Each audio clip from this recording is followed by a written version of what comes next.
Fala galera, beleza? Vamos terminar hoje a revisão de retina. Vamos conversar sobre temas que são muito importantes. Hoje, mais uma vez, com a galera que sempre está aqui nas revisões, né? O Flavinho, o Pedrinho, o Guilherme. E aí, já para a gente não perder muito tempo, já partir para a parte importante, vamos lá conversar sobre eletrofisiologia com o Guilherme. Pessoal, acho que vocês me odeiam, né, de ter me colocado para falar sobre eletrofisiologia. É um tema, assim, tanto quanto complexo, mas que para a prova do CBO não tem grandes dificuldades. A gente precisa, na realidade, saber alguns conceitos chaves que as questões não ficam difíceis. A gente vai começar falando sobre a técnica mais importante desses exames, que é o eletroretinograma, tá? O eletroretinograma é uma forma da gente identificar a atividade elétrica da retina a partir de um estímulo luminoso, né? Existem alguns tipos de eletroretinograma. A princípio, o eletroretinograma de campo total e o multifocal.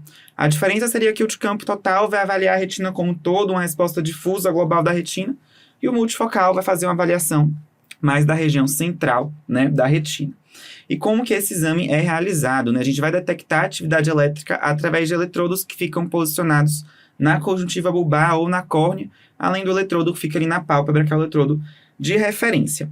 E é interessante que o resultado ele vai vir para a gente através de ondas, né? A gente tem uma primeira onda negativa, que é a onda A, que representa a hiperpolarização dos fotoreceptores. Depois a gente tem uma onda positiva, que é a onda B, que representa a despolarização das células de Miller. E aí, mais tardiamente, a gente tem a onda C, que é uma onda que representa a hiperpolarização tardia das células do EPR. Nessa fase ascendente da onda B, a gente tem ainda algumas oscilações, algumas ondulações, que são os potenciais oscilatórios, que representam ali a atividade das células amácrinas e das células interplexiformes, que são ali alteradas, sobretudo nas retinopatias isquêmicas, como a retinopatia diabética e falciforme. Bom, o exame é realizado em algumas fases, né? A fase escotópica e a fase fotópica. E para a gente poder realizar essas fases, a gente vai ter que adaptar o paciente primeiro ao escuro e depois ao claro. E é interessante saber o tempo, né, que a gente precisa manter o paciente em ambiente escotópico e em ambiente fotópico para essa adaptação. Então, para o ambiente escotópico, né, para a realização do exame na fase escotópica, o paciente precisa ficar em um ambiente sem luminosidade por 20 minutos, e para a adaptação ao claro, aí são 10 minutos em ambiente com alta luminosidade. Então, a primeira fase do exame é a fase escotópica. A gente começa o exame com estímulo de baixa intensidade para tentar identificar, a princípio, a atividade dos bastonetes, né? A gente lembra lá que os bastonetes precisam de uma intensidade menor de estímulo para serem ativados. Então, dessa forma, a gente consegue identificar, tentar isolar ali a resposta dos bastonetes. E para a gente identificar a resposta dos cones, a gente vai se atentar principalmente para a fase fotópica, né? Quanto ao resultado do ERG de campo total, a gente pode ter um ERG normal, hipernormal, subnormal ou extinto. E o que é interessante a gente falar sobre esse resultado são basicamente 2 pontos para a prova, né? Se eu falo para você que o seu ERG é normal, não significa que você não tenha necessariamente nenhum problema na retina, né? Por exemplo, eu posso ter alguma distrofia macular importante, severa, e um ERG de campo total completamente normal. É como eu falei para vocês lá no começo. A resposta do ERG, ela reflete uma atividade elétrica da retina como um todo, né? Então, se eu tenho uma alteração localizada, o restante da retina que tem células normais que vão gerar uma resposta elétrica normal vão compensar essa área que tem o comprometimento da resposta. Além disso, dentro do ERG subnormal, existe um tipo que é o ERG negativo, que adora cair em prova, que é quando a gente tem a onda A preservada e a onda B comprometida. Então, eu consigo inferir que é um problema na retina interna. Então, quais seriam ali as principais causas para a prova de um ERG negativo? A gente precisa lembrar de oclusão de artéria central da retina, oclusão de veia central da retina, retinosquise juvenil ligada ao X, cegueira congênita estacionária noturna, incluindo a doença de Auguste, e a retinopatia associada ao melanoma. Só para até dar uma pausa aí, que é muita informação, mas esses padrões de exemplos de cada doença e cada comprometimento no ERG que nós citamos em aula, eles não são tantos, mas sempre que a gente falar, pessoal, guardem, porque justamente é o que mais cai na nossa prova em relação a isso, tá bom? Perfeito, isso é o que realmente cai do ERG de campo total. E além dele, tem o ERG multifocal, né? O ERG multifocal, a diferença é que a gente vai analisar múltiplas áreas, por isso que é multifocal, porém todas elas dentro ali dos 25 graus centrais. E essas áreas são representadas por hexágonos, né? Que a gente vê naquela imagem que tem um pico central no exame normal, tá? Esse ERG de multifocal, ele avalia principalmente as células bipolares. Além disso, a gente tem um terceiro tipo que cai menos, seria o ERG por padrões. A principal diferença seria o estímulo, ao invés de ser uma fonte luminosa, é um padrão que parece um tabuleiro de xadrez. E o interessante é que ele vai fornecer para a gente 2 tipos de onda. É uma onda positiva, geralmente a 50 milissegundos depois que se inicia o exame, e onda negativa, geralmente ali depois de 95 milissegundos. Por isso que a gente chama que é a onda P50 e a onda N95. Quando a gente tem as 2 ondas comprometidas, a gente vai pensar em uma maculopatia. Quando a gente tem apenas a onda N95 comprometida, a gente vai pensar em uma neuropatia. E esse ERG por padrões vai avaliar principalmente as células ganglionares da retina. Bom, então isso é o mais importante de ERG. Com isso a gente consegue responder basicamente todas as questões de eletroretinograma. A gente tem mais 2 exames importantes dentro da eletrofisiologia, que são bem mais rápidos, bem mais simples, que é o EOG e o PVE. O EOG, o que a gente precisa entender é que ele vai medir, ele vai tentar quantificar o potencial elétrico transepitelial do EPR. E isso ele vai realizar medindo o potencial elétrico da córnea e da retina, né, a diferença desses potenciais quando o paciente movimenta o olho. Então, durante o exame, a gente pede o paciente para ficar olhando de um lado para o outro, e aí a gente faz a medida. E o resultado a gente vai ter através do índice de Arden, que é uma fração entre o pico da fase fotópica sobre o vale, né, estudo de amplitude, né, o vale da fase escotópica, e a gente multiplica por 100, porque o resultado é uma porcentagem. O que é importante mesmo de EOG, é muito simples, são 4 letras que você precisa lembrar, que é BEST, né? EOG você tem que pensar em BEST, BEST você tem que pensar em EOG, é o que cai, é o que precisa saber realmente. E o interessante é que o paciente nem precisa ter manifestação clínica fenotípica da doença de BEST, né? Só de ter alteração genética, a mutação do BEST1, ele já vai ter o comprometimento do eletrooculograma. E isso é interessante porque diferencia, né, de um importante diagnóstico diferencial de doença de BEST, que é a distrofia viteliforme fóvel macular do adulto, né, que tem o EOG normal, então diferencia da doença de BEST que tem o EOG marcadamente alterado. Bom, o último exame é o PVE, o potencial visual evocado, que é um exame utilizado para a gente avaliar a via óptica como um todo, né, avalia a integridade da via óptica como um todo. Ele faz isso através da medida do sinal elétrico do córtex visual a partir de um estímulo na retina. Um estímulo luminoso, né? A grande questão do PVE é que ele não localiza a lesão, né? Ele vai avaliar se tem ou não integridade da via óptica, mas não te fala onde tem esse defeito, né, da condução. E aí você me pergunta, qual é a importância disso, né? Já que é um exame que não vai me falar onde está o problema. Cara, tem situações que é muito interessante a gente saber quantificar como está a via óptica mesmo sem saber onde está a lesão. Por exemplo, digamos que você tem um paciente, uma mulher adulta que tem sabidamente uma neurite óptica por esclerose múltipla, ou então uma criança que tem um glioma nevrótico. Você sabe onde está o problema, você não precisa localizar o problema. O que você quer é quantificar o quanto esse problema está comprometendo a condução do estímulo, né? Até, por exemplo, nesse exemplo que eu dei, do glioma da criança. Digamos que uma criança que tem um tumor grande, mas que tem visão boa. Mas é um tumor que ainda não está ali chegando perto do quiasma. Como que você vai poder tomar uma conduta, né? É interessante saber se está tendo comprometimento progressivo, né, da função da condução ali no nervo óptico. Isso você consegue fazer com o PVE, tá? Então, de eletrofisiologia, basicamente é isso. Vocês lembram de mais alguma coisa de eletrofisiologia? Acho que o importante para a prova realmente é isso. Eu até olhei recentemente, eram mais ou menos umas 21 questões no total de eletrofisiologia, e todas nesse sentido mesmo. Obviamente que dentro da prática, né, nós aqui hoje não vamos querer esgotar nenhum dos tópicos. O meu, depois eu vou falar de DMRI. É o que cai em prova, e isso acho que você resumiu muito bem mesmo, Guilherme. Aquele resumo ali do fim da aula, quando a gente coloca mais ou menos qual é a estrutura que está sendo avaliada por cada um dos exames, o que cada onda representa, é aquilo ali que precisa saber para a hora da prova. Claro que isso é a base. Na hora da prova, a pessoa vai ter que ter as interpretações parecidas com o que o Guilherme falou aqui. Isso é de retina interna, isso é de retina externa. E essa doença aqui vai pegar mais a vascularização da retina interna do que da retina externa. E aí, fazendo essas correlações, não fica muito difícil de responder as questões. Exatamente. São os conceitos chaves que a gente precisa levar para a prova e não vamos ter dificuldade. Eu tenho mais um tema para discutir com vocês hoje, que é algo que está caindo cada vez mais nas provas, que é sobre toxicidade retiniana associada a medicamentos sistêmicos. E aí a gente escolheu claramente a droga que mais cai, que é a cloroquina, a hidroxicloroquina. Se a pergunta não é sobre ela, com certeza na alternativa tem ela lá para tentar te confundir. Então a gente precisa saber a fundo detalhes sobre esse tipo de toxicidade, esse tipo de efeito adverso. Tá caindo tanto que a aula desse ano foi incorporado, o Iago mesmo que deu, colocando muitas coisas mais. Então, pra quem quiser completar, além do que o Gui falar aqui de cloroquina, vai lá na aula, porque a gente completou bastante esse ano. Obrigado, Pedrinho, meu marqueteiro. Avaliem a aula também. Então é isso, a cloroquina, gente, ela vai se ligar à melanina do epitélio pigmentado da retina e dessa forma ela vai levar toxicidade direta tanto ao EPR quanto aos fotorreceptores, tá? Então, clinicamente, a gente precisa lembrar que no fundo do olho a gente vai ver a maculopatia em bullseye. Às vezes, para ficar mais evidente, a gente pode utilizar a autofluorescência.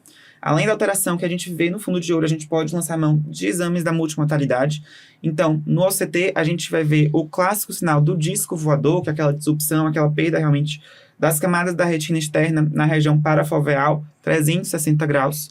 A gente pode fazer também um campo visual, que a gente vai ver o escotoma anelar. E também a gente pode fazer o eletroretinograma, aqui o multifocal, né, já que a gente está falando de uma alteração na região macular. E quem são os pacientes susceptíveis a essa toxicidade, né? A gente vai pensar em pacientes que estão utilizando essa droga há pelo menos 5 anos, numa dose um pouco mais alta, né? Usuários de hidroxicloroquina de 5 mg por quilo por dia, ou de cloroquina de 2,3 mg por quilo por dia. O que dá uma dose cumulativa de 1.000 gramas de hidroxicloroquina ou de 460 gramas de cloroquina. Além disso, a gente precisa saber que pacientes que têm alguma disfunção renal ou alguma outra maculopatia são também mais susceptíveis a esse tipo de toxicidade, tá? E o screen desses pacientes, como é que a gente vai fazer? Bom, a gente vai iniciar após os 5 anos de uso. É interessante fazer a avaliação tanto do quadro funcional quanto do quadro estrutural. Então, para a gente ver a questão de estrutura, vai lançar mão do OCT e também da autofluorescência. Quanto à função, a gente vai lançar mão do ERG de multifocal e também do campo visual. E aqui vale a pena lembrar que o campo visual ideal para esses casos é o 10-2, exceto nos pacientes asiáticos, que costumam ter um escotoma anelar um pouco mais aberto, né, maior. A gente pode optar pelo 24-2 para detectar o defeito campimétrico nesses pacientes. A conduta, quando a gente tem algum sinal de toxicidade, é realmente suspender a medicação, né? A gente orienta a suspensão da medicação. Claro que a gente acaba tendo que pesar risco-benefício. Nesses casos, geralmente, a droga é realmente suspensa. Porém, é interessante saber que mesmo após a suspensão, a gente pode ter um tempo perpetuando-se a progressão da toxicidade, porque a droga ainda fica ali armazenada nos lisossomos do EPR. Então, não é que você vai suspender e você já vai esperar a interrupção completa ali da progressão da toxicidade da doença. A gente pode continuar vendo uma certa progressão ali logo depois que a gente suspende a medicação.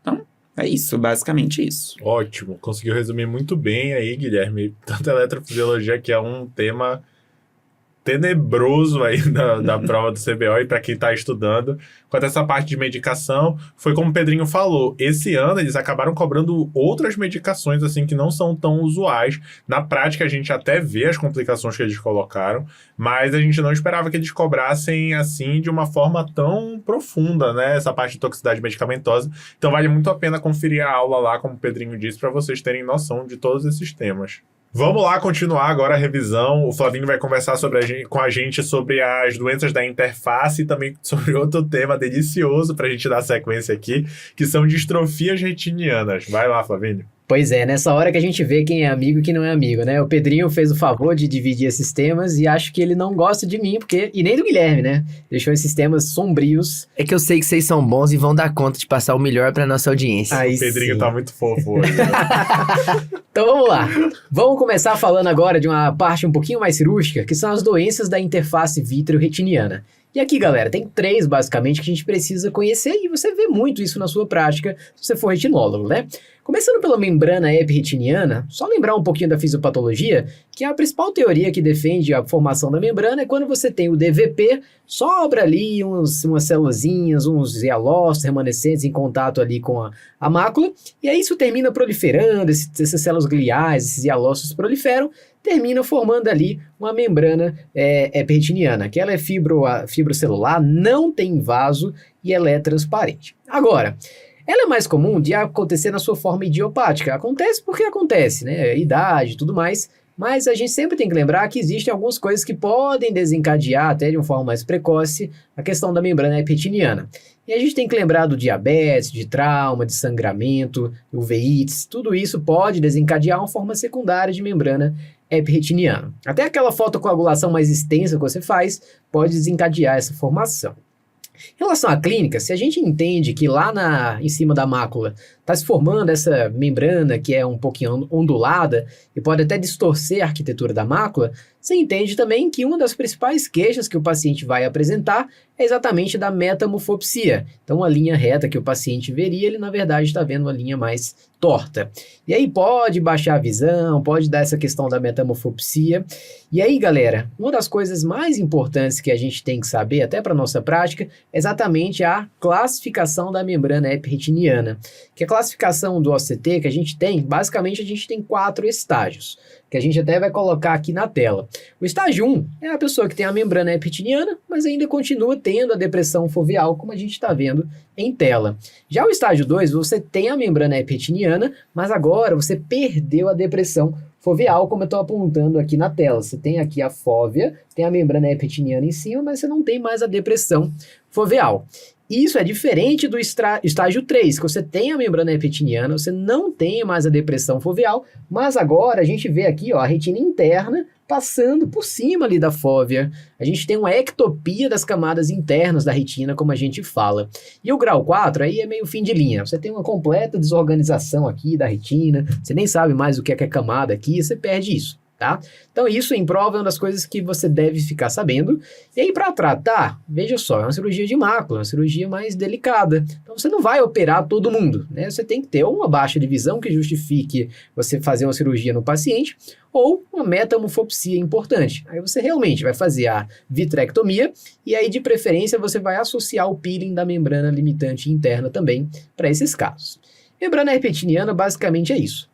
A outra coisa que pode acontecer de problema nessa interface entre o vítreo e a retina é a síndrome da tração vítreo-macular. É aquele vítreo que ele é anomalamente aderido ali à região da mácula, mais do que deveria. E aí você sabe que com a idade é para haver o desprendimento desse vítreo ali da região da mácula. Mas aí em pacientes que desenvolvem essa tração vítreo-macular patológica, isso não acontece da forma mais adequada. E aí, de classificação aqui, a gente tem que entender basicamente o seguinte: a gente pode ter simplesmente a adesão vítreo-macular. Você tem lá a famosa asa de gaivota, como a gente está vendo aqui na imagem, o vítreo aderido ali à região da mácula ainda, mas não está tendo nenhuma implicação assim em termos de sintoma. Por isso que a gente não chama ainda de síndrome de tração vítreo-macular. Agora, quando esse vítreo continua bastante aderido ali à região da mácula, começa a distorcer a arquitetura, gerar até o edema cistóide, aqueles espaçozinhos císticos, aí a gente pode começar a ter sintoma. Aí a gente começa a chamar de síndrome de tração vítreo-macular, que pode ser uma tração mais focal, quando a área de adesão, a área de contato é menor do que 1.500 micra, ou uma síndrome de tração um pouquinho mais difusa, quando essa tração ela supera a região ali, um contato maior do que 1.500 micra, tá? O tratamento, mais uma vez, se é um paciente assintomático ou que ele está pouco sintomático, dá uma esperada, pode até ser que isso solte depois. Mas em 50% dos casos, inclusive, é o que acontece, você tem uma resolução espontânea dessa síndrome da tração vítreo-macular. Mas aí nos casos que baixa a visão, não se resolve, aí você também vai fazer a vitrectomia, de preferência associando também o peeling da membrana limitante interna. E aí, aproveitando que eu estou falando de membrana limitante interna, vamos só lembrar aqui de alguns corantezinhos para essas partes, né? O Iago até revisou lá na parte de base, mas vamos revisitar isso aqui. Em relação ao azul brilhante, ele cora a membrana limitante interna, assim como também a indocianina ou a infracianina verde. E a última doença da interface vitreoretiniana para a gente falar agora é exatamente o buraco macular. Aqui, pessoal, é uma doença mais comum ali da 6ª, 8ª década de vida, mais prevalente em mulheres. E mais uma vez, a fisiopatologia está numa tração anômala que o vítreo desenvolve ali na região da mácula, termina abrindo esse buraco. A clínica, pensa lá, se você realmente tem um buraco ali na região da fóvea, o paciente não vai ter visão naquela área. Ele vai ter um escotoma absoluto, vai baixar a visão. E aí, uma coisa que é bem interessante é o seguinte: na hora que você está fazendo lá a sua biomicroscopia num paciente que tem um buraco de mácula, quando você incide o feixe da lâmpada de fenda lá, retangular, bonitinho, o paciente vai te dizer que ele está vendo a luz, mas que ela está interrompida no centro. Vai ter uma descontinuidade da luz da lâmpada de fenda. Esse sinal, até para você aparecer, ficar bem na fita ali com o seu chefe, você vai dizer que é o sinal de Watkins-Allen, que é exatamente essa interrupção no feixe da sua lâmpada de fenda. Para terminar essa classificação do buraco, a gente tem que falar da classificação de Guess e depois falar do tratamento. Em relação à classificação de Guess, a gente está até aqui em tela, a gente tem dos estágios 1 a 4. E o 1, ele é dividido em 1A e 1B. No estágio 1, é como se fosse um buraco macular, mas ali, ó, na iminência de se formar. O 1A, a gente vai ter aqui, ó, um pseudocisto foveal, você está vendo aqui na imagem, menor do que 200 micra. Já o 1B, você vai ter até uma descontinuidade na retina externa, como a gente está vendo aqui, ó, entre 200 até 200 e 300 micra. A partir do estágio 2, aí realmente a gente já tem um buraco de mácula realmente de espessura total. Agora, o estágio 2 é um buraco pequeno, com menos do que 400 micra, e você ainda observa a hialoide aderida ali à fóvea. Ela ainda não se descolou. Já o estágio 3 é um buraco macular com espessura maior do que 400 micra, você já teve o descolamento da hialoide ali da fóvea, mas ela ainda está aderida ao disco. E o estágio 4 é a mesma coisa, só que a hialoide ela se descola do nervo óptico, e aí você tem o anel de Weiss. Beleza? E aí, para tratar, adivinha? Vitrectomia com peeling da membrana limitante interna, e aí você faz gás e posição de cabeça. Beleza? Tem Tudo algo que eu termina em acho... vitré, né? Infelizmente. Na verdade, retina, né, a maioria é ou observa, ou faz laser, ou vitrectomia, ou injeta, né? Aí a gente vai avaliando em cada um desses. Mas tem uma curiosidade histórica muito interessante, né, que eu acho dessa classificação, que antigamente os oftalmologistas não tinham essa propedêutica armada que nós temos hoje para podermos avaliar nossos pacientes. E o Guess, grande Guess da retina, ele fez a classificação de buraco de mácula muito similar a essa atualmente, baseados em achados fundoscópicos, né? Então isso é uma coisa, assim, fantástica, né? Porque nós hoje, com o OCT, pudemos observar que clinicamente ele conseguiu fazer essa correlação de uma forma brilhante. Bravo, né? Uma coisa que eu acho interessante também, que isso daqui tem a ver com a prática, é que quando a gente olha essas imagens aqui da MER, como o Flavinho explicou, a fisiopatologia dela é que o DVP já tenha acontecido. E aqui, normalmente não, né? A gente ainda vai ter essa adesão. Quando a gente vai fazer a cirurgia dos dois casos, isso faz diferença. Porque um dos passos da vitrectomia é a gente fazer essa indução do DVP. Então, quando a gente vai para uma cirurgia de meia ou quando a gente vai para uma cirurgia de buraco, a gente já vai preparado de uma forma diferente para o que a gente vai encontrar, sabe? Muito bem. Então agora a gente vai dar uma pausa nessa parte cirúrgica e vai falar da clínica, que é a clínica soberana. A gente vai falar agora mais um teminha um pouquinho árido, mas eu vou pincelar com vocês as duas principais distrofias que caem em prova. Distrofia macular mais ali próxima, a mais comum, que é a doença de Stargardt, e na parte das distrofias difusas, vou falar da queridinha, que é a retinose pigmentar. Começando pela distrofia da retinose pigmentar, pessoal, que está nesse capítulo das distrofias mais difusas, o que a gente já tem que começar lembrando, que a prova pode querer te perguntar, é exatamente em relação às heranças. E aqui, basicamente, pode tudo. Então, ela não vai perguntar só a herança que pode acontecer. Vai perguntar qual que é a mais comum, a de melhor prognóstico, a de pior prognóstico. Então, vamos lembrar. A de melhor prognóstico é a autossômico dominante, a mais comum é a autossômica recessiva e a mais grave é exatamente a recessiva ligada ao X. E quando eu te dei essa aula sobre retinose pigmentar, eu te falei que ela é uma doença que pega fotorreceptores e o EPR. E dos fotorreceptores é principalmente o bastonete. Então, se você pega preferencialmente os bastonetes, você tem que lembrar que o bastonete ele tem uma distribuição mais periférica, ele tem uma boa resposta quando você está precisando enxergar à noite, né? Você tem uma sensibilidade à luz. Então é de se entender que quando a gente for ter a clínica da retinose pigmentar, o paciente vai manifestar uma nictalopia, que é uma dificuldade maior de enxergar as coisas no escuro. Ele vai começar a perder o campo de visão mais periférico. E aí, no achado mais tardio da doença, que aí pega mais coisa, até chegar na região central da retina, aí você vai ter perda de campo central, você vai ter baixa de visão, até mesmo percepção de cores pioradas, tá? E aí, quando a gente vai para a clínica, aqui tem uma coisa fundamental, que é a tríade clássica da retinose pigmentar.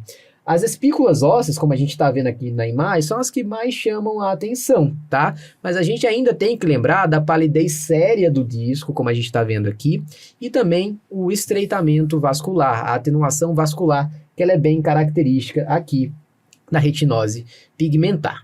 E se fosse para falar de uma síndrome associada à retinose pigmentar, eu falaria da síndrome de Usher, que o paciente vai ter, além da retinose pigmentar, uma surdez neurosensorial. Inclusive, essa síndrome é tão importante que lá nos Estados Unidos é a principal causa de associação de cegueira e surdez neurosensorial, exatamente a síndrome de Usher. E aí você lembra lá do cantor Usher e lembra que aqui na síndrome de Usher a gente não vai ouvir nem ver o cantor Usher cantar. Tá certo? Tá andando muito com o Iago, vamos cortar essa associação aí. Mas é isso, até falo com você em aula, né? E aí, para finalizar, eu vou falar agora da distrofia macular mais comum, que é exatamente a doença de Stargardt.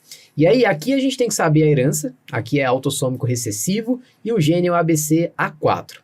O que é que a gente vai ter, basicamente, de manifestação? No início da doença, a gente até vai ter uma dissociação entre clínica e achados fundoscópicos. O paciente já vai estar tendo repercussão visual, mas você olha ali no fundo de olho, o paciente só vai ter uma alteração do brilho macular, alguma coisa esquisita, mas você não vê casando a sintomatologia com os achados fundoscópicos. Mas aí, quando a doença se desenvolve, aí não tem dúvida, você tem os aspectos bem característicos, que exatamente são as lesões que a gente chama de flex, que são acúmulos de lipofucsina, que até tem uns formatos mais piciformes, são esses pontinhos mais amarelados que eu estou mostrando aqui na imagem. E aqui na região mesmo da fóvea, a gente consegue perceber essa alteração do brilho, até um aspecto de bronze batido. E aí, quando essa doença avança ainda mais, aí a gente tem a famosa maculopatia em bull's-eye, né? Como a gente está até mostrando aqui para você, nessa imagem à direita. Entra no grande leque de diagnósticos diferenciais da maculopatia em bull's-eye, como, por exemplo, a toxicidade pela cloroquina, né? E a distrofia de Cones. E aí, pessoal, para a gente finalizar, tem alguns achados da avaliação multimodal que são bem interessantes. O primeiro, que é o mais importante, é na angiofluorescinografia e também na indocianina, é o que a gente chama de silêncio coroidal. Você vai ver que no fundo você vai estar tudo escuro. Você não vai ver aquela hiperfluorescência característica da coroide, vai estar tudo escurinho. E na autofluorescência, quando a gente tem, por exemplo, a questão da... A gente vai ter tanto a autofluorescência dos flex, como também a autofluorescência da atrofia do EPR lá na região macular. Em relação a essa atrofia na região da fóvea, a gente vai ter uma hipoautofluorescência, porque o EPR não existe mais, está atrofiado. Em relação aos flex, basicamente a gente vai ter uma hiperautofluorescência. Beleza, galera? Então, assim, tem várias outras distrofias, mas aqui, mais uma vez, o que mais cai em prova é Stargardt, BEST, que os meninos começaram a pincelar, e também a retinose pigmentar no campo das distrofias difusas. Beleza, Flavinho, é isso aí. Isso é o principal de saber mesmo. Tem muita distrofia na hora de estudar isso, bate ali um desespero, né? Mas eu acho que tu conseguiu resumir o que precisa saber mesmo para a hora da prova e para a prática também, que em geral o que a gente vê no consultório é realmente Stargardt e retinose pigmentar. Vamos lá, continuar agora falando de doenças. A gente já vai chegar na parte de retina cirúrgica, mas ainda falando de doenças mais relacionadas com clínica. O Pedrinho vai conversar pra gente sobre uma doença muito importante para nossa prática também, que é a DMRI, né? Então, pessoal, eu vou ter aqui a honra de falar de 4 temas, começando pela DMRI, de retina, que são fundamentais para a nossa prova, que é a DMRI, a miopia patológica, a coriorretinopatia central serosa e as estrias angioides. Nos últimos 5 anos, nós tivemos 4 questões em média por ano desse tema, que é um tema bacana de estudar, um tema que você vai dominar e que eu vou falar aqui os pontos que caem na sua prova. DMRI, a gente tem uma reunião lá semanal na USP da retina e praticamente toda semana o artigo lá de novidade, de estudos, ele vem para somar conhecimento na DMRI, mas aqui nós vamos focar no que cai em prova. E pessoal, a DMRI, o que você tem que lembrar primeiramente? É uma causa de cegueira irreversível muito comum. No mundo inteiro ela fica somente atrás do glaucoma, mas em países desenvolvidos ela já é a principal causa de cegueira irreversível. E a gente fala muito da sigla, só para você lembrar, DMRI é a degeneração macular relacionada à idade. E ela pode ser dividida, Iago, em 2 formas principais.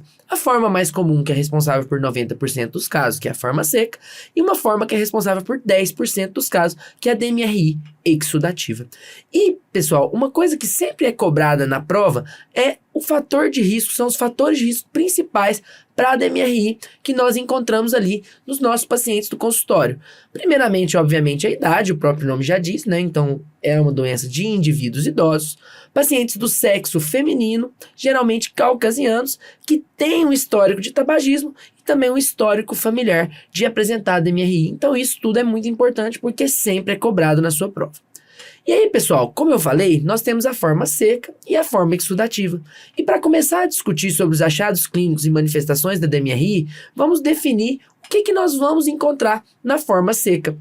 E a forma seca, pessoal, nós podemos observar alguns marcos clínicos importantes, que são as drusas de tamanho geralmente intermediário ali, que são entre 63 micra e 124 micra ou maiores, depósito dos xenóides subretinianos, ou alterações do EPR, sejam aí por uma hiperpigmentação, e em casos mais avançados da DMRI forma seca, nós temos já casos de atrofia. Drusas nem sempre estão presentes, pessoal, isso é uma pegadinha que pode cair. Drusas sim, né, a maior parte dos pacientes vão ter sim as drusas ali intermediárias ou maiores que intermediárias, porém, se ele tiver alguma alteração ali já do EPR, pode configurar uma DMRI forma seca. E as drusas, pessoal, um conceito que nós temos que saber é o que são elas. E as drusas, elas são algumas lesões amareladas que são devido à fagocitose ali, restos da fagocitose dos discos fotorreceptores. Então, você sempre vai observar ali no fundo de olho. E mensurar o tamanho delas é fundamental, porque muitas drusas que são menores do que 63 micras, as drusas pequenas, elas podem não ter relação com DMRI. Elas podem ter relação com doenças familiares. Então, as drusas que têm relação com DMRI, elas são geralmente intermediárias, ou a gente fala também drusas moles. Bom, pessoal, uma coisa importante que nós temos que falar também é a localização dessas drusas. Essas drusas, geralmente, elas estão localizadas ali na camada colágena interna da membrana de Bruch, ou seja, abaixo do EPR, gerando um espessamento dessa área e que você pode observar no seu exame de OCT. Além do fundo de olho, o OCT ele ajudou muito na definição da DMRI forma seca.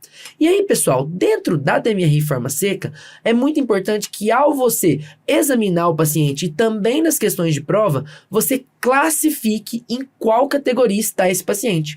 Então, nós vamos ter 4 categorias principais. A primeira ali, quando a gente tem algumas drusas isoladas que a gente nem considera que é DMRI ou um tipo 1. Uma DMRI precoce, né, que é o estágio 2, a gente tem múltiplas drusas pequenas ou algumas drusas intermediárias já com alterações pigmentares maculares secundárias a isso. No estágio 3, que é a DMRI intermediária, a gente tem uma drusa grande ou múltiplas drusas intermediárias ou já um quadro de atrofia geográfica, porém não na região central. E a DMRI estágio 4 já é a DMRI avançada, nós temos ou uma área de atrofia geográfica na região subfoveal, ou podemos ter um lado, a DMRI com uma forma de atrofia, uma forma seca, com uma membrana neovascular que caracteriza a forma exudativa no olho contralateral. E aí, pessoal, o que nós temos para fazer, principalmente que cai em prova na DMRI forma seca? É você introduzir um complexo vitamínico que foi objetivo do estudo AREDS. Então, o que é o AREDS? É um conjunto multivitamínico que eles também, você tem que saber o que tem nele, né? Então, eu vou relembrar aqui com vocês. Você tem vitamina C e E, luteína, zeaxantina, zinco e cobre. E aí você dá para esses pacientes do estágio 3 e 4 que eu citei para evitar uma progressão dessa forma seca para a forma úmida. Isso foi estudado pelo estudo AREDS, e aí teve uma pequena mudança na composição da fórmula do estudo AREDS 1 para o estudo AREDS 2, porque no AREDS 1, né, Iago, tinha beta-caroteno, que para pacientes que já têm um fator de risco importante do tabagismo, poderia aumentar o risco de câncer de pulmão. Então ele foi retirado da formulação. Isso é bem importante de saber. E aí nos casos mais avançados, lá da DMRI forma seca, a gente tem áreas importantes ali de áreas de atrofia, que são conhecidas como atrofia geográfica, geralmente maior que 175 micrômetros. E aí o que acontece para esses pacientes? Eles têm uns escotomas centrais na visão, que atrapalham muito a leitura, que atrapalham muito ali o dia a dia dele, tá bom, pessoal? De DMRI forma seca, isso é muito importante. Outra coisa importante também que nós sempre falamos são as medidas comportamentais para esse paciente. Cessar o tabagismo, controlar os fatores clínicos, então hipertensão, diabetes também, que poderia ter um problema concomitante na retina, e até muitas vezes a gente costuma fornecer para esses pacientes uma telinha de Amsler, que você já deve ter visto no seu ambulatório, que a gente consegue observar as linhas e ele deve observar se essas linhas elas continuam bem retinhas, ou se tem algum indício de metamorfopsia, ou até mesmo um escotoma dentro dessa tela de Amsler. Então os pacientes são orientados ali, às vezes todo dia ou 3 vezes por semana, a olhar bem essa telinha de Amsler. Tem outros remédios agora, mais modernos, né, que inibem complemento, pegcetaclopram, por exemplo, que nós não vamos entrar aqui, mas é importante saber que tem sido lançadas cada vez mais novos medicamentos, inclusive para forma seca. Tem até um podcast sobre isso que já está gravado, sobre as novas drogas usadas no tratamento da DMRI. Vale muito a pena ouvir, assim, para quem se interessa pelo assunto, quer ir um pouco mais a fundo. Exato, então fica a dica aí, o nosso podcast, além de revisão, a gente tem muitos temas aí que a gente quer realmente se aprofundar no conhecimento. Falei já o que cai em prova da forma seca, tá, pessoal? Agora nós vamos falar da forma úmida. E a forma úmida, ela é caracterizada pela presença de neovascularização coroidal. Isso é fundamental. Então, tem uma membrana neovascular num paciente DMRI, você tem uma DMRI forma exudativa. E ela é mais grave. Então, cerca de 80% dos pacientes que apresentam cegueira legal por conta da DMRI são por conta da DMRI exudativa. E por que a gente tem ali uma formação da membrana neovascular? Nós temos muitas alterações naquele microcosmo da retina causadas pelas drusas. A gente tem alterações degenerativas, alterações de hipóxia, e aí nós temos uma neoangiogênese a partir da coreo-capilar. E aí, essa neoangiogênese, a gente tem uma formação de novos vasos, atração de fibroblastos que podem perfurar a membrana de Bruch, exudam e sangram ali, seja no espaço subretiniano, seja no espaço intrarretiniano mesmo. E aí, faz toda uma disrupção da arquitetura do EPR, do complexo fotorreceptor, faz uma bagunça ali naquela região macular desse paciente. E aí, à medida que vão tendo sangramentos, e a gente faz até mesmo tratamento com injeções de antiangiogênicos, vamos fazendo ali cicatrizações. E aí o estágio final da neovascularização na DMRI são as cicatrizes disciformes. Muitas vezes a gente vê até uma elevação assim grosseira, seja na fundoscopia, seja no ACT, e são as cicatrizes disciformes, que são o estágio final da neovascularização coroidal da DMRI. Isso é muito importante. E dentro do que cai de DMRI forma exudativa, tem uma coisa que eu queria chamar a atenção, que é a classificação da membrana. Hoje em dia, pessoal, principalmente a membrana, a gente classifica via OCT. E através do OCT, a gente tem que saber que tem o tipo 1, que a membrana ela vai estar abaixo do EPR, o tipo 2, que ela é acima do EPR, e o tipo 3, que é um tipo especial, que é a proliferação angiomatosa da retina. A gente tem uma proliferação lá dos capilares profundos da retina, que vão em direção ao EPR. É o tipo 3, que é o que a gente chama de RAP, né? Então, esses 3 tipos caem bastante. Quando, antigamente, a gente não tinha o OCT, a gente dividia muito ali entre as membranas clássicas e as membranas ocultas. As clássicas apareciam a angioflúor, geralmente elas são do tipo 2. E as ocultas que ficavam geralmente abaixo do EPR e não apareciam na anjo. Mas esse é um conceito que a gente não costuma utilizar tanto hoje em dia. A gente utiliza mais o conceito do OCT para poder fazer essa diferenciação. E aí, pessoal, qual que é o tratamento? O tratamento, ele consiste na injeção de anti-VEGF, anti-angiogênicos. Nós temos uma série de anti-angiogênicos. Tem o bevacizumab, o aflibercept, o ranibizumab e até novos, como o faricimab, que já está até no mercado brasileiro agora. E cada um desses tipos, até mesmo sua composição, é importante saber. Mas nós não vamos entrar aqui, porque já é um assunto mais aprofundado. E o que costuma cair em prova? Você pega esse paciente com DMRI forma exudativa, você faz primeiramente uma loading dose, caso a gente tenha ali líquido, seja sub, seja intrarretiniano. Então, o que é essa loading dose? Você faz 3 injeções iniciais, uma carga mensal, uma injeção a cada mês, e depois você começa os regimes de tratamento. E a gente tem também que saber quais são esses regimes. O regime fixo, que era o mais feito antigamente, que você marcava, por exemplo, uma injeção por mês, uma injeção a cada 2 meses para esse paciente, e injetava fixamente esse paciente. E os 2 esquemas que nós temos hoje em dia que são mais utilizados, que é o PRN e o Treat and Extend, o tratar e estender. O PRN, ele é o seguinte, funciona da seguinte forma. Esse paciente, ele faz visitas mais frequentes, geralmente mensais, no seu oftalmologista, e todas essas visitas você tem que fazer um OCT. Se você tiver a presença de líquido no OCT, você injeta. Se você não tiver, você não injeta. No mês seguinte, repete o mesmo processo. Já ao tratar e estender, você usa uma lógica um pouco diferente. Você vai fazer injeções mensais nesse paciente até não ter nenhum tipo de líquido mais, e a partir daí você começa a espaçar as consultas desses pacientes. Aí então, por exemplo, fiz lá um mês, passei para 6 semanas. Você vai injetar esse paciente independentemente dele apresentar líquido ou não. Isso é fundamental. Se ele não apresentar líquido, você continua espaçando cada vez mais essas visitas até geralmente 12 semanas, que é o que a gente faz.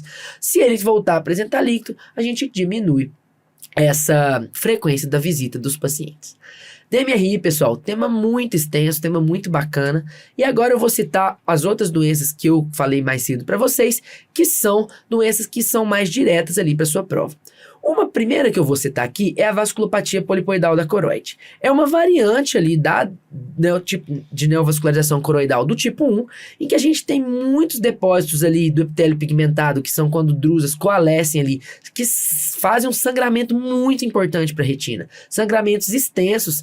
E aí, geralmente, essas neovascularizações, elas têm um formato polipoidal, que dão o próprio nome para a doença. E o que é interessante dessa patologia? Essa patologia, você tem uma identificação padrão ouro para ela, que é a endocianina verde. Então, se você identificar um pólipo na endocianina verde, ela é o padrão ouro para essa patologia. Mas o OCT, ele trouxe uma ferramenta propedêutica muito importante na vasculopatia polipoidal de coroide, porque se a gente tiver a presença de DEPs elevados em formato de polegar, que eu já citei, presença de fluido retiniano e a presença do sinal lá no OCT da dupla camada, a gente pode considerar com uma alta especificidade e sensibilidade que nós estamos diante de uma vasculopatia polipoidal de coroide. E é legal saber também que ela é parte ali do espectro PAC-coroide, que é também um espectro que é comum com outras patologias, como a coriretinopatia serosa central. E aí, da polipoidal, né, como ela é mais conhecida, o que a gente tem que saber? O tratamento para essas hemorragias extensas, até muitas vezes hemorragias vítreas importantes que ela dá, também é o tratamento com injeções de antiangiogênicos. Só que nesse caso, pessoal, guarde isso. Estudos mostraram que o aflibercept, né, ele é superior aos demais. Então a gente prefere aqui na vasculopatia polipoidal de coroide uma resposta com aflibercept. Perfeito? Seguindo essa linha agora, vou falar agora das estrias angioides, que é uma outra patologia muito interessante, que a gente tem ali linhas irregulares de roturas na membrana de Bru que saem ali do nervo óptico e elas parecem vasos. Então, por isso que essas estrias, elas se chamam estrias angioides. Essas estrias, elas são espessadas e calcificadas porque elas são uma lesão lá na membrana de Bru, mais precisamente na camada elástica. E aí, o que nós temos que saber que cai todo ano em prova? Cai a associação dela com outras patologias. Quais são essas patologias? É o que é o mnemônimo PEPS, que a gente sempre fala em aula. Então, o pseudoxantoma elástico, que é a principal, síndrome de Ehlers-Danlos, doença de Paget, S é de sickle cell, ou seja, hemoglobinopatias, e o I de idiopática. E o que é mais interessante você saber para sua prova de estrias angioides? Primeiramente, identificá-las em exames de imagem, identificá-las no fundo de olho, até foi questão desse ano da prova do CBO, e saber que pequenos traumas podem causar neovascularização coroidal. Qual que é o tratamento? É agir caso haja uma neovascularização coroidal e falar para esse paciente tomar muito cuidado com mínimos traumas, porque é um paciente que ele é mais suscetível a pequenos traumas. Vou citar agora também, pessoal, a coriretinopatia serosa central, que é também do espectro PAC-coroide, uma doença que a gente vê bastante na nossa prática, é uma doença que nós vemos relativamente bastante no dia a dia do nosso pronto-socorro. E o que causa a coriretinopatia serosa central? Uma hiperpermeabilidade ali da coriocapilar na região, geralmente da mácula subfoveal, formando um descolamento de retina seroso naquela região. E geralmente esse paciente ele vai se queixar de um borramento visual, de uma diminuição do tamanho da imagem, porque a retina vai toda para frente, ele tem uma hipermetropização, ele vê tudo torto, uma metamorfopsia, uma baixa acuidade visual, e isso tudo geralmente também cursa com uma baixa acuidade visual ali de uns 20/30, abaixo de 20/30 geralmente, tá bom, pessoal? E aí, o que isso cai sempre na sua prova? cai, quais são os fatores que estão associados à coriretinopatia serosa central. Geralmente são pacientes que são muito estressados, pacientes ansiosos e pacientes, né, até eles falam personalidade tipo A, que é a personalidade justamente ansiosa, esse tipo de paciente. Ela acontece mais em homens, acontece também em pacientes que fazem uso de corticoide. Então, se você tem um paciente que usa corticoide, desenvolve essa patologia, você deve retirar o uso do corticoide desse paciente. Isso é muito importante. E geralmente também ela acontece unilateralmente, tá bom, pessoal? Pode ser bilateral, mas pode ser unilateral. Os achados clínicos da coriretinopatia serosa central, eles são muito explorados na prova. E aí, o que você tem que saber? Você tem que observar um descolamento de retina seroso, né, justamente que é a característica principal da doença na região subfoveal, na região macular. A presença de extravasamento precoce na angioflúor com acúmulo ali do corante, né, de pooling, e um padrão, muitas vezes, de fumaça de chaminé na anja. Você vê ali justamente ter uma calha ali que é muito importante, né? Então, você vê, isso é muito interessante. E aí, o que você vai fazer para esses pacientes? No primeiro momento, você vai observar, porque cerca de 90% dos casos, você não tem uma evolução para a forma crônica. Porém, 10% dos casos, você tem uma evolução. E aí, você geralmente observa, tira os corticoides, faz um tratamento para esse paciente se acalmar, mas você pode fazer uma fotocoagulação no pinpoint de vazamento desse paciente. Eles vão até mais estar estressados, né, Iago? Por conta justamente de estar com essa questão, de esperar, né? E aí, na forma crônica, pessoal, nós temos já alterações pigmentares da mácula, um líquido ali que não melhora muitas vezes, uma atrofia retiniana, e aí nós temos aí mais claramente o padrão em calha já na crônica. Eu falei da calha na aguda, mas geralmente é mais na crônica. Na aguda é mais o padrão em fumaça de chaminé. E aí você tem, né, tratamentos, né, ali, né, principalmente a terapia fotodinâmica com verteporfina. Até onde eu saiba, não está disponível no Brasil ainda para uso comercial ou pouco disponível. E aí, também, se você tiver uma neovascularização coroidal, você pode fazer um anti-VEGF. Muito antigamente, eles usavam espironolactona e outros mineralocorticoides para coriretinopatia serosa central crônica. Porém, os estudos eles mostraram que não tem muito benefício, então isso não tem sido muito utilizado, mas já foi uma terapia para coriretinopatia serosa central. E aí, pessoal, da minha parte agora, eu vou falar da última antes de passar para o Iago, e eu vou falar da miopia patológica, que já adianto para vocês que é um fator de risco importante para descolamento de retina. E aí, pessoal, o que é a miopia patológica? A miopia, em alguns pacientes, ela gera alterações patológicas no segmento posterior. E esses pacientes, geralmente, eles têm uma miopia maior que 6 graus ou um tamanho do comprimento axial maior que 26,5. E por que isso acontece?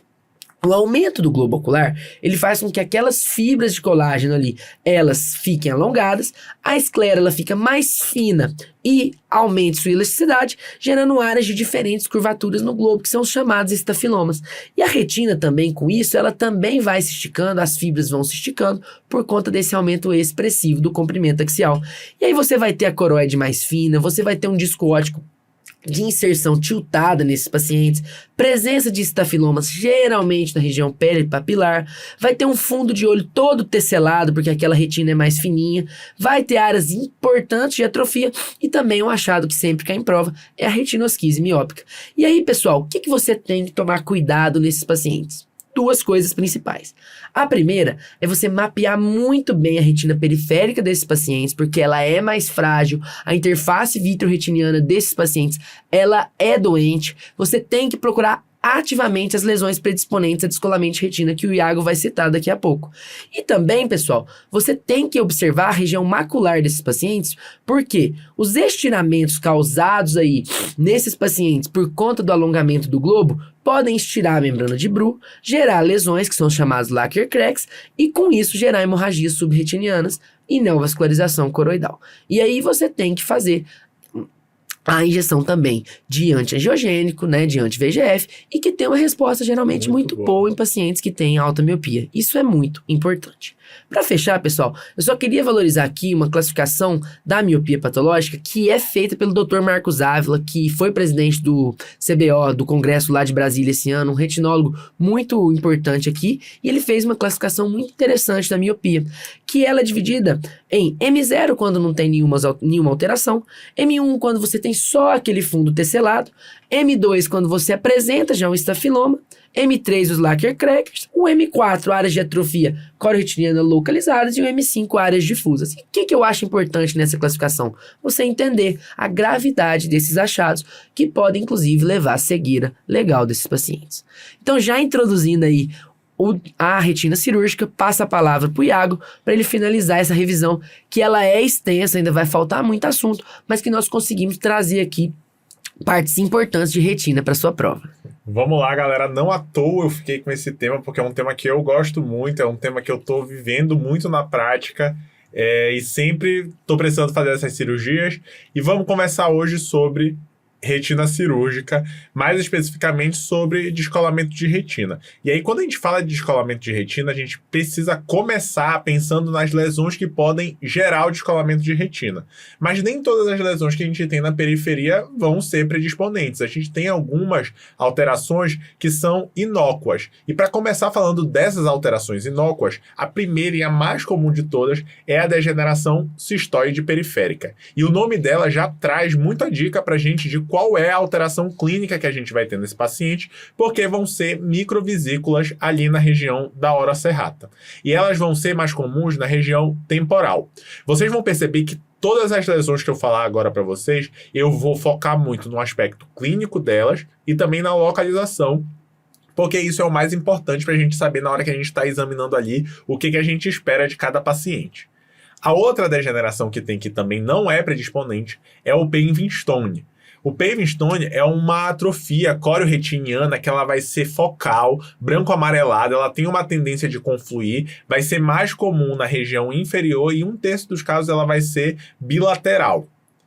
Ela está muito associada e recente, isso tem sido tema de forma frequente com EMAP. Quando a gente vê aquelas degenerações ali maculares associadas com Paving-Stone, o Guilherme até gravou um reel sobre isso, depois vão lá no Instagram para vocês darem uma olhadinha. O outro exemplo de alteração inócua que a gente tem é a hipertrofia de EPR. E aí, a hipertrofia de EPR a gente vai dividir em duas. A gente vai dividir na adquirida, que vai ter aquele aspecto ali de favo de mel, vai ser uma pigmentação que vai estar mais localizada na região perivascular. Ela pode ir aumentando conforme avança a idade. E a gente tem também a congênita. A congênita vai ter um aspecto mais arredondado, a gente até fala que parece uma pata de urso.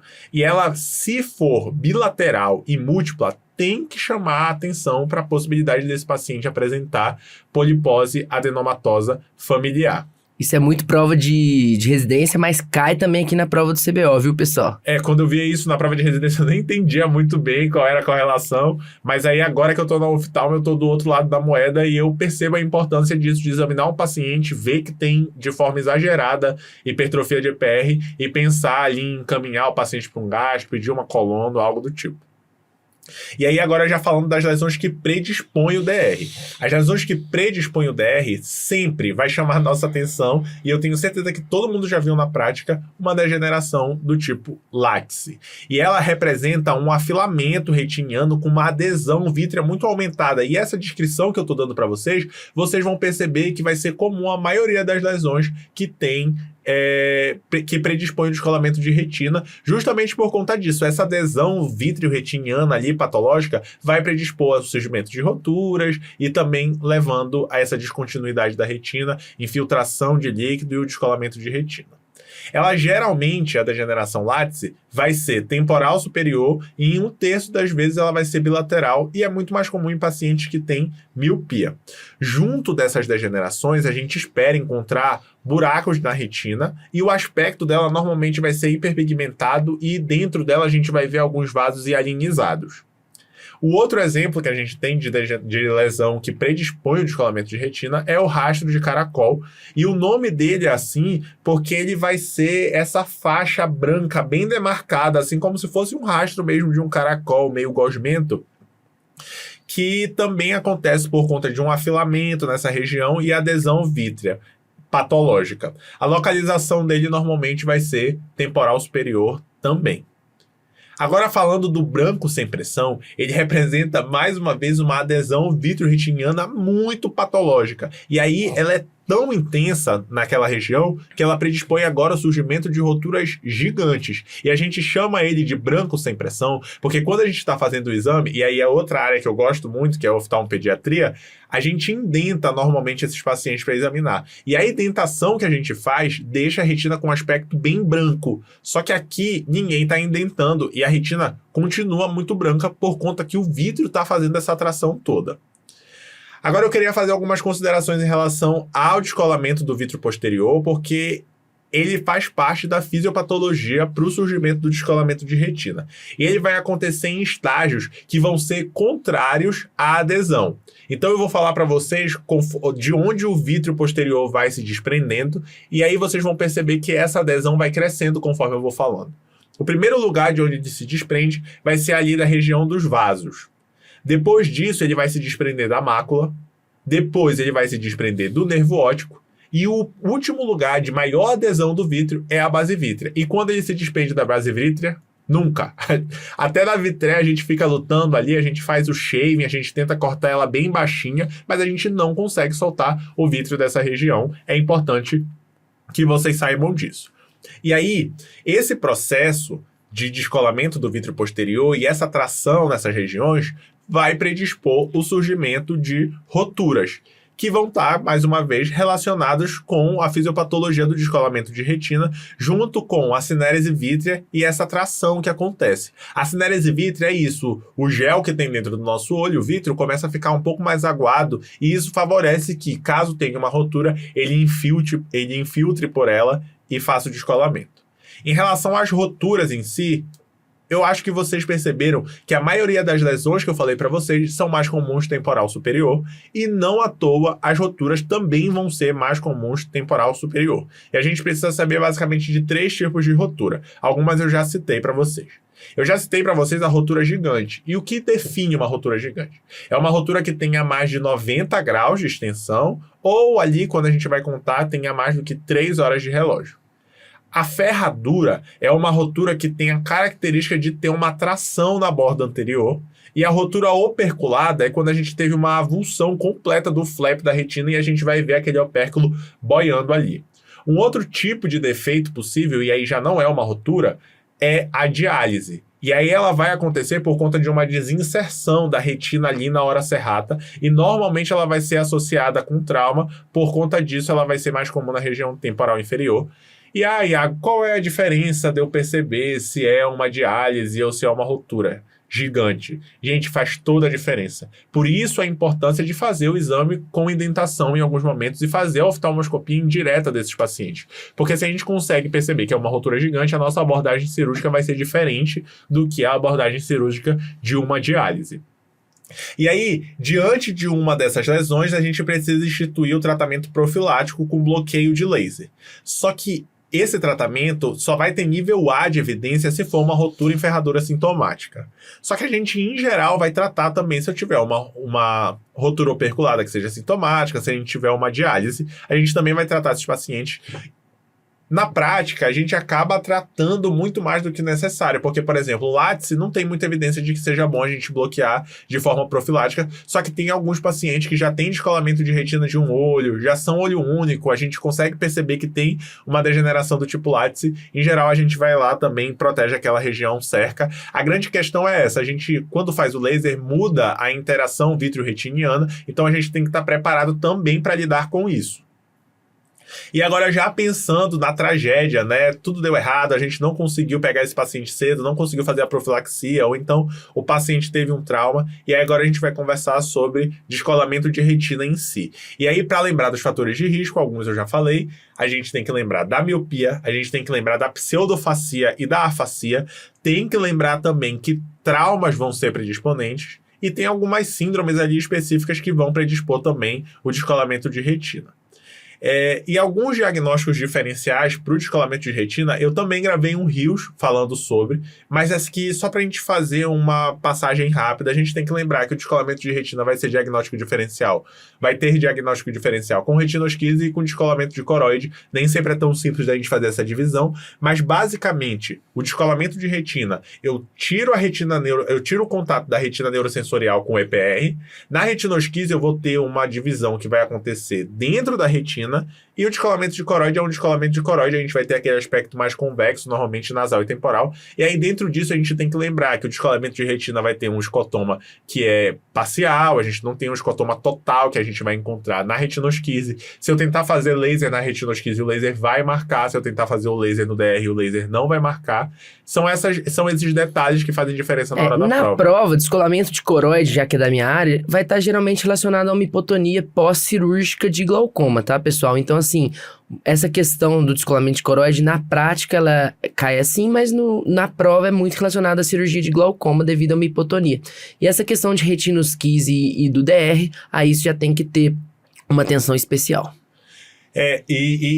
Essa questão do descolamento de coroide acaba sendo muito mais comum no glaucoma porque o pessoal quer baixar a pressão, né? E às vezes o paciente tem uma pressão muito alta, vai fazer ali uma diferença muito grande da pressão do pré e do pós-operatório. Eles sempre manejam da melhor forma possível, só que tem algumas outras situações que isso pode acontecer, Sim. Por exemplo, que estão ali mais na realidade, uma FEC, que a gente faz uma abertura maior e pode também ter uma hipotonia. Pós-trauma. Depois de um trauma, depois de uma faco, isso também pode acontecer. Por isso que é importante saber isso para a prática, mas na prova é como o Pedrinho falou, que cai normalmente, né? E agora a gente já falando ali, partindo para o fim da revisão, falando dos tratamentos, das modalidades de tratamento para descolamento de retina, a gente tem basicamente 3 possibilidades. A gente tem a retinopexia pneumática, a gente tem a introflexão escleral e a gente tem a vitrectomia.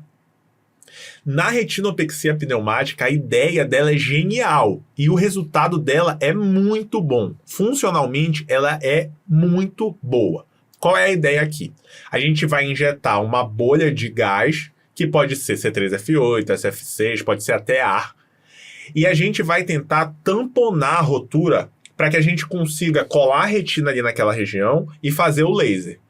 A maior parte do trabalho vai ser feito pelo próprio EPR do paciente, que vai bombear aquele líquido ali que está embaixo. A gente tem algumas manobras que pode fazer, manobra de rolo compressor para tentar drenar um pouquinho desse líquido que está ali na mácula. Mas, em geral, a ideia é essa, que a gente tampone a rotura e faça o laser nela para a gente evitar que continue infiltrando por aquele local. Mas se tem 3, né, Iaga? Porque algumas indicações específicas tem para pneumática, né? E isso é fundamental, pessoal. Exatamente. Olha isso, viu? É aqui o pulo do gato, entendeu? Aqui que vocês precisam prestar atenção em relação às indicações. Na prática, às vezes a gente flexibiliza, mas na prova o que importa são essas coisas que eu vou falar para vocês. Como eu disse, é um procedimento espetacular. O resultado funcional dos pacientes que fazem retinopexia pneumática é muito bom.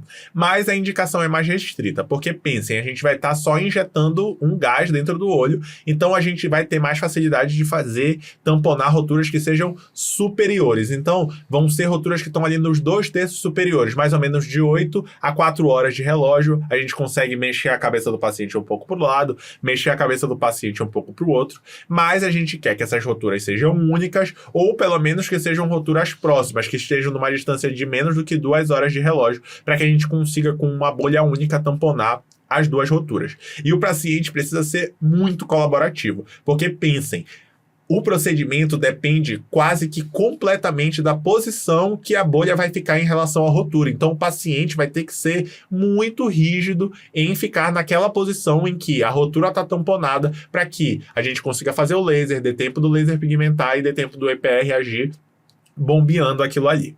E aí a gente vai evitar fazer ela quando a gente já tiver PVR de grau C, quando a gente tiver uma rotura que não foi identificada, ou uma rotura que é muito grande, porque esse gás pode até entrar ali pela rotura e piorar o descolamento de retina. Se for uma rotura que é muito posterior, ou se eu tiver pacientes pseudofásicos ou afásicos, por quê? Os pseudofásicos e afásicos, eles têm uma tendência maior de ter micro-roturas na periferia. Então é muito difícil da gente conseguir ver todas e tamponar todas essas roturas. Ele pode estar infiltrando por uma rotura que a gente não está nem conseguindo ver direito. Beleza, a gente conversou sobre a retinopexia pneumática. Agora, em relação à introflexão escleral, ela é um procedimento que vai ser feito agora sim no centro cirúrgico, porque a retinopexia pneumática a gente pode fazer em nível ambulatorial, mais uma vantagem dela. Então, a gente vai fazer a introflexão escleral em centro cirúrgico e a gente vai usar um explante. O explante é uma coisa que a gente vai colocar fora do olho que vai indentar a esclera e o EPR em direção à retina que está descolada. Então a ideia é que a gente vai colar a retina de fora para dentro. E um outro benefício que gera a introflexão é que eu consigo diminuir muito essa tração que faz parte da fisiopatologia, né? Porque se eu estou indentando de fora para dentro, a tração que está acontecendo aqui interna vai diminuir. A indicação vai ser em pacientes fásicos, porque como eu já disse para vocês, pseudofásicos e afásicos têm essa dificuldade das micro-roturas na periferia, que dificultam o tratamento delas. A gente precisa que sejam roturas próximas ou únicas para que a gente consiga colocar o buccal indentando as roturas. E também vai ser contraindicada se tiver um PVR muito avançado, se a gente tiver uma rotura que não foi identificada, se a rotura for muito grande ou se a rotura for muito posterior, que a gente vai ter dificuldade de passar esse buccal lá atrás. E aí, por fim, como tudo acaba em vitré, né? Vai ser um procedimento que vai ser o mais versátil de todos. Eu consigo tratar um DR que eu tratei com pneumática com vitré, eu consigo tratar um DR que eu tratei com introflexão com vitré, só que a gente vai seguindo meio que essa escadinha aqui, porque a vitré já vai ser o fim da linha, né? Se a gente conseguir resolver com os casos que tem indicação. Consegue resolver fazendo uma introflexão, que eu não mexi muito na interface vitreoretiniana ali dentro, ou que eu fiz uma pneumática que eu fui menos invasivo ainda, em algumas situações é muito melhor. E aí aqui a gente vai fazer a remoção completa do vítreo. Com o DVP, a gente induz esse descolamento do vítreo posterior, caso ele ainda não tenha acontecido. Vai fazer, como eu disse para vocês, cortar o vítreo bem baixinho ali na base vítrea. E vai usar um substituto vítreo que pode ser óleo de silicone, pode ser algum dos gases que eu já falei para vocês. E as indicações da vitrectomia vão ser basicamente as contraindicações dos outros procedimentos. Então, a gente vai usar ela quando tiver uma rotura gigante, quando a rotura for muito posterior, quando a rotura não for visualizada, porque lá no intraoperatório a gente consegue dentar e ter uma visualização melhor para identificar essas roturas. Se a gente tiver um PVR avançado, que a gente vai entrar lá e vai conseguir manipular esse PVR. Se o paciente for pseudofásico, se o paciente for afásico, a gente em geral dá preferência por fazer isso.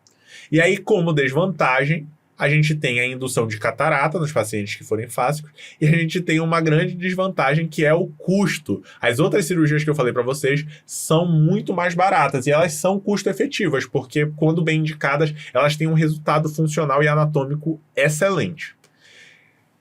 Foi isso, né, gente? A gente conversou aí bastante, conseguimos revisar todos os temas de retina quase, passamos pelo principal para a prova de vocês, na parte 1 e agora na parte 2. A gente está finalizando agora, chegamos aí mais ou menos em 1 hora de revisão, que é o que a gente se propõe. A gente se vê no próximo episódio do podcast, galera. Um abraço, pessoal.